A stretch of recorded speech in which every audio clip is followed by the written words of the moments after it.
పచ్చని పందిరంతా తాంబూలం వేసినట్టు విరబోసిన తల నిండా కనకాంబరం ఎట్టినట్టు ఎర్ర నీళ్ళు దిష్టి తీసి పోసినట్టు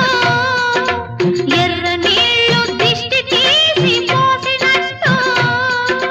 కర్పూరం హారతి ఇచ్చినట్టు ఆకాశం ఎందుకో పచ్చబడ్డది ఆ నడుమ బొట్టేమో ఎర్రబడ్డది సాగే గువ్వల అలజడి రమ్మని పిలిచే పై